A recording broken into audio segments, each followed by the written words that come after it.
खूबसूरत शख्सियत रखने वाला नौजवान, हर दिल अजीज, शहीदों का शहजादा भगत सिंह भी कभी प्रेम करता होगा, ऐसा कोई सोच भी नहीं पाता, सोच भी नहीं सकता। पता नहीं क्यों भगत सिंह का नाम लेते और याद आते ही हमारे दिमाग में उनका क्रांतिकारी रूप सामने आता है और हम यह मान लेते हैं कि एक क्रांतिकारी और विशेषकर भगत सिंह का तो प्रेम से कोई वास्ता नहीं होना चाहिए।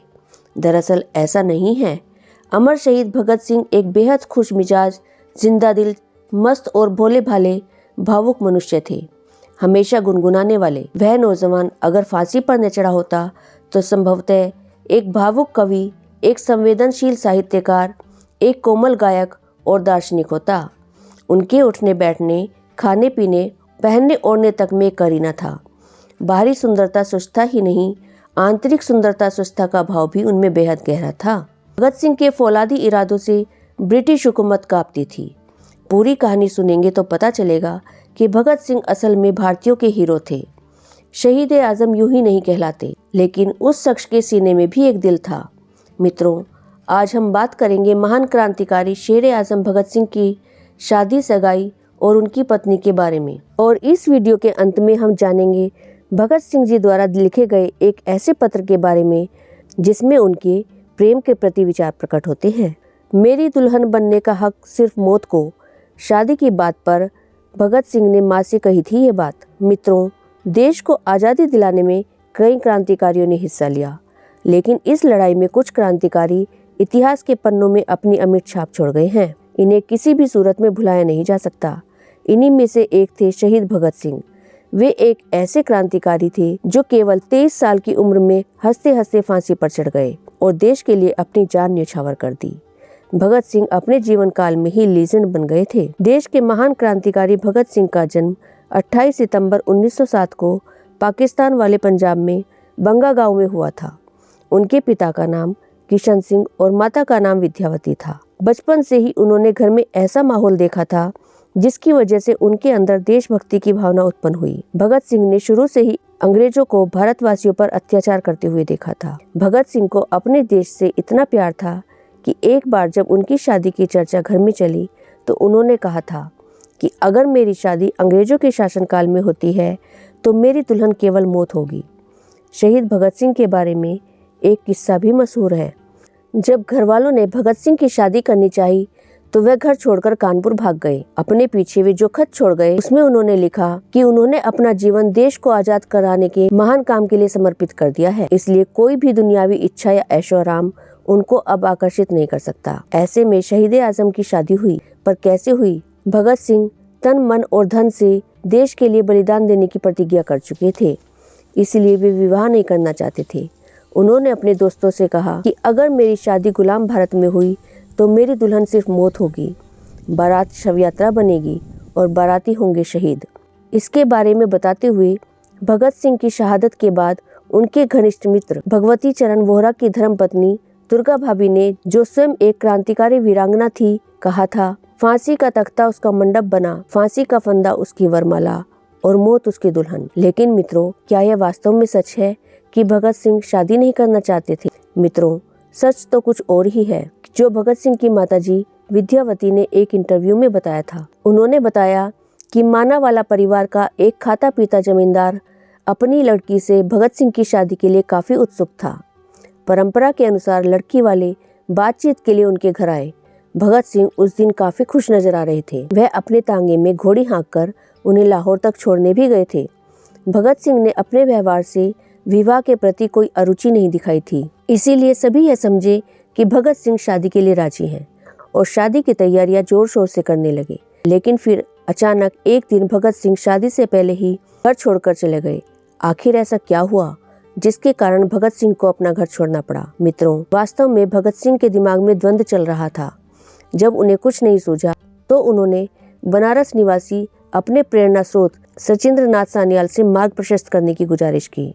जवाब में सचिंद्र नाथ सान्याल ने कहा कि विवाह करना या न करना तुम्हारी इच्छा पर निर्भर करता है, लेकिन इतना जरूर कहूँगा कि शादी के बाद देश के लिए बड़ा काम करना तुम्हारे लिए संभव नहीं होगा। यदि तुमने खुद को देश के लिए समर्पित कर दिया है तो विवाह के बंधन को अस्वीकार कर दो। देश को तुम्हारी आवश्यकता है, ऐसे में विवाह करना देशद्रोह के समान है। संभव है इस बार मना करने के बाद परिवार वाले आगे भी तुम पर दबाव डालते रहेंगे, इसलिए तुम घर परिवार छोड़ दो। यदि तुम्हें यह स्वीकार है तो मैं तुम्हारा मार्गदर्शन कर सकता हूँ। सचिंद्रनाथ की इस बात ने भगत सिंह की दुविधा दूर कर दी। मित्रों, इसके अलावा कई क्रांतिकारियों का परिणाम भी भगत सिंह ने अपनी आंखों से देखा था। उन्होंने खुद अपनी चाची का हाल अपनी आंखों से देखा था। उनके एक चाचा स्वर्ण सिंह जेल में ही मर गए थे। दूसरे चाचा अजीत सिंह को देश निकाला दे दिया गया था। उनकी चाची को उनके पति के जिंदा रहते हुए भी विधवा की जिंदगी जीनी पड़ रही थी, लेकिन अब उनके मन में कोई दुविधा नहीं रह गई थी। उन्होंने कहा कि अगर आज़ादी से पहले मैं शादी करूं तो मेरी दुल्हन मौत होगी। तो मित्रों, इस बात से पता चलता है कि भगत सिंह ने शादी की इच्छा होते हुए भी देश के लिए अपने कर्तव्य को पूरा करने के लिए शादी न करने का फैसला लिया, और ऐसा करते हुए उन्होंने अपने स्वार्थ के बारे में बिल्कुल भी नहीं सोचा। मित्रों, यह सच है कि शहीद आजम भगत सिंह ने शादी नहीं की, लेकिन समय समय पर उनकी पत्नी की चर्चा होती है। आप सुनकर चौंक सकते हैं, चौंकिए मत। ये सच है कि भगत सिंह ने शादी नहीं की थी, पर एक महिला ने उनकी पत्नी बनकर उन्हें बचाया था ताकि उन्हें पुलिस न पकड़ सके। उस महिला का नाम था दुर्गा देवी वोहरा। वह भी भगत सिंह के साथ क्रांतिकारियों की गतिविधियों में एक्टिव थी। हालांकि वह मशहूर हुई दुर्गा भाभी के रूप में।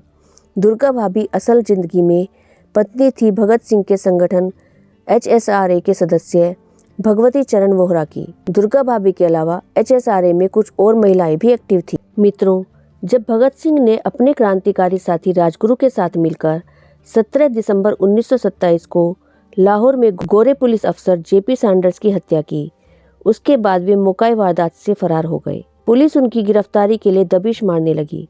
सारे लाहौर को घेर लिया गया। चप्पे चप्पे पर पुलिस। तब भगत सिंह के साथियों ने तय किया कि दुर्गा भाभी को भगत सिंह की पत्नी बनाया जाए ताकि उन्हें लाहौर से बाहर निकाला जा सके। दुर्गा भाभी ने इस मिशन को पूरा करने की जिम्मेदारी उठाई। दुर्गा देवी सुजाता बन गई और भगत सिंह रंजीत बन गए। उनके साथ दुर्गा देवी का 3 साल का बेटा साची भी था। राजगुरु उनके नौकर बन गए। Bhagat Singh Anglo Indian look में निकले और उनकी पत्नी बनी दुर्गा भाभी ने महंगी साड़ी और ऊंची एड़ी के सैंडल पहने थे। दोनों एक ट्रेन में बैठ गए, लेकिन दुर्गा देवी ने उन्हें कानपुर में उतरने की सलाह दी। दोनों कानपुर में उतरे और एक होटल में रुके। वे पुलिस की पैनी नज़रों से बचने के लिए विवाहित इंसान बनने की कोशिश में सफल रहे। कुछ एक जगहों पर पुलिस ने उन्हें रोका भी, लेकिन फिर जाने दिया, यानी उनका वह मिशन सफल रहा। मित्रों, भगत सिंह, राजगुरु और सुखदेव को फांसी दी गई। इस घटना के होने से पहले की कहानी में प्रेम, प्यार, इश्क जैसी बातें भी हैं। जी हाँ, मैं भगत सिंह बोल रहा हूँ नामक किताब में लेखक और वरिष्ठ पत्रकार राजशेखर व्यास जी कहते हैं, भगत सिंह की वजह से एक खूबसूरत क्रांतिकारी महिला दल के करीब आ गई थी। जब असेंबली में बम फेंकने की योजना बनाई जा रही थी तो भगत सिंह को दल की जरूरत बताकर साथियों ने उन्हें यह जिम्मेदारी सौंपने से इनकार कर दिया। इस पर भगत सिंह के अंतरंग मित्र सुखदेव ने ताना मारा कि तुम मरने से डरते हो और ऐसा उस लड़की की वजह से है। इस मामले का जिक्र करते हुए सुखदेव के छोटे भाई मथुरादास थापर अपनी किताब मेरे भाई शहीद सुखदेव में लिखते हैं, सुखदेव ने अपना तर्क पेश करते हुए कहा कि भगत सिंह के अलावा कोई भी क्रांतिकारी उनके उद्देश्य को पूरा नहीं कर सकता था। इसलिए उन्होंने भगत सिंह के खिलाफ कठोर भाषा का इस्तेमाल किया और कहा कि तुम कायर हो, मौत से डरते हो। महान इतिहासकार चमनलाल कहते हैं कि यह सच है कि कुछ किताबों में इस बात का जिक्र है कि सुखदेव एक कठोर व्यक्ति थे। वह तीखे शब्दों का इस्तेमाल करते थे, लेकिन उसका संदर्भ से हटकर अर्थ निकालना उचित नहीं है। वह कहते हैं कि कई क्रांतिकारी महिलाएं भगत सिंह से प्रभावित थी। भगत सिंह प्रभावी, निपुण, तार्किक, बुद्धिमान और संयमित व्यक्ति थे। महिलाओं के साथ विनम्र व्यवहार करते थे और शालीन थे। उनके विचारों से लोग आकर्षित होते थे, जिसके कारण महिला क्रांतिकारी भगत सिंह के साथ संवाद करने और काम करने में अधिक सहज महसूस करती थीं। इसका मतलब यह नहीं कि सभी महिलाओं का भगत सिंह से कोई खास रिश्ता था। इस आरोप से भगत सिंह को बहुत बुरा लगा। उन्होंने दोबारा दल की मीटिंग बुलाई और असेंबली में बम फेंकने का जिम्मा जोर देकर अपने नाम करवाया। 8 अप्रैल 1929 को असेंबली में बम फेंकने से पहले 5 अप्रैल को दिल्ली के सीताराम बाजार के घर में उन्होंने सुखदेव को इस संबंध में पत्र लिखा। यह पत्र 13 अप्रैल को सुखदेव की गिरफ्तारी के वक्त उनके पास से बरामद किया गया। इस पत्र को अंग्रेज सरकार ने लाहौर षड्यंत्र केस में सबूत के तौर पर भी पेश किया था। यही पत्र बाद में प्रेम हमें ऊंचा उठाता है के शीर्षक से प्रसिद्ध हुआ। उन्होंने सुखदेव को जो पत्र लिखा वह प्रेम और कोमलता तथा मानवीय संवेदनाओं पर उनके बेहद संतुलित विचारों का परिचायक है। हमें इस मायने में सुखदेव का आभारी होना चाहिए। अगर वह नहीं उकसाते या ताना नहीं मारते तो एक प्रखर क्रांतिकारी चिंतक और तेजस्वी दार्शनिक दृष्टा के कोमल विषयों प्रेम पर इतने अनूठे विचारों से हम वंचित रह जाते। असेंबली में बम फेंकने जाने से पहले उन्होंने सुखदेव को यह महत्वपूर्ण पत्र लिखा। इस पत्र में भगत सिंह ने लिखा, प्रिय भाई, जैसे ही तुम्हें यह पत्र मिलेगा मैं जा चुका होऊंगा दूर एक मंजिल की तरफ। मैं तुम्हें विश्वास दिलाना चाहता हूँ कि आज मैं बहुत खुश हूँ, हमेशा से ज़्यादा। मैं यात्रा के लिए तैयार हूँ। अनेक अनेक मधुर स्मृतियों के होते और अपने जीवन की सब खुशियों के होते हुए भी एक बात जो मेरे मन में चुभ रही थी कि मेरे अपने भाई ने मुझे गलत समझा और मुझ पर बहुत ही गंभीर आरोप लगाए कमज़ोर होने का। आज मैं पूरी तरह संतुष्ट हूँ, पहले से कहीं अधिक। मैं कमज़ोर नहीं हूँ, अपनों में से किसी से भी कमज़ोर नहीं हूँ। मेरे खुले व्यवहार को वाक्पटुता समझ लिया गया, मेरी आत्मस्वीकृति को कमजोरी के रूप में मान लिया गया। मैं पूरे जोर से कहता हूँ कि मैं आशाओं और आकांक्षाओं से भरपूर हूँ और जीवन की आनंदमयी रंगीनियों से ओतप्रोत हूँ, पर आवश्यकता के वक्त सब कुछ कुर्बान कर सकता हूँ और यही वास्तविक बलिदान है। ये चीज़ें कभी भी मनुष्य के रास्ते में रुकावट नहीं बन सकती, बशर्ते कि वह मनुष्य हो। निकट भविष्य में ही तुम्हें इसका प्रत्यक्ष प्रमाण भी मिल जाएगा। इस पत्र को पढ़कर भगत सिंह के चरित्र की नाजुक भावनाओं को महसूस किया जा सकता है। वह क्रांतिकारी थे लेकिन मानवीय भावनाओं से मुक्त नहीं थे। हालांकि इस पत्र में उन्होंने कहीं भी यह जिक्र नहीं किया कि वह किसी महिला से प्रेम करते थे या नहीं। उन्होंने उस महिला का नाम लिया, लेकिन वह इस बात पर जोर देते हैं कि एक क्रांतिकारी के लिए प्रेम असंगत नहीं है। मित्रों, इंसान सबसे ज़्यादा खूबसूरत तब लगता है जब वह प्रेम में होता है।